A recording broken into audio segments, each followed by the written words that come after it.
ನಮ್ಮ ಅಪ್ಪನಿಗೆ ಆರಾಮಿದ್ದಿಲ್ಲ. ಬೆಳಗ್ಗೆ ಎದ್ದು ಬೇಗ ರೆಡಿಯಾಗಿ ನಮ್ಮ ಮಗನ ಕರ್ಕೊಂಬರಕ್ಕೆ ಹೊಂಟಿದ್ದೆ. ಬಸ್ ಸ್ಟ್ಯಾಂಡಲ್ಲಿ ಹೋಗಿ ಕಾಯ್ತಾ ಇದ್ದೆ. ನಮ್ಮ ಮಗನವ್ರು ಬರಲೇ ಇಲ್ಲ. ಅವರು ಬೇರೆ ಕಡೆ ಎಳೆದಿದ್ರು ಅಂತ ಹೇಳಿದ್ರು. ಅದಕ್ಕೆ ಕರ್ಕೊಂಡು ಮತ್ತೆ ಬೆಳೆ ಹಾಕ್ಸ್ಕೊಂಡು ಬರ್ಬೇಕಾಯ್ತು. ಅದಕ್ಕೆ ಹೋಗಿದ್ವಿ.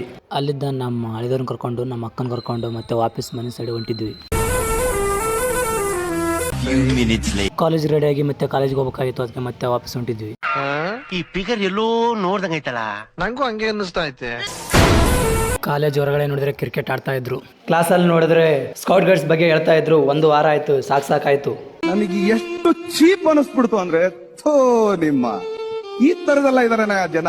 ನಮ್ಮ ಹಳೆದವರು ಕಾಲ್ ಮಾಡಿದ್ದ, ಊರಿಗೆ ಬಂದಿರ ಅಂತ ಹೇಳಿದ. ಅದಕ್ಕೆ ಊರ್ ಕಡೆ ಹೊಂಟಿದ್ದೆ.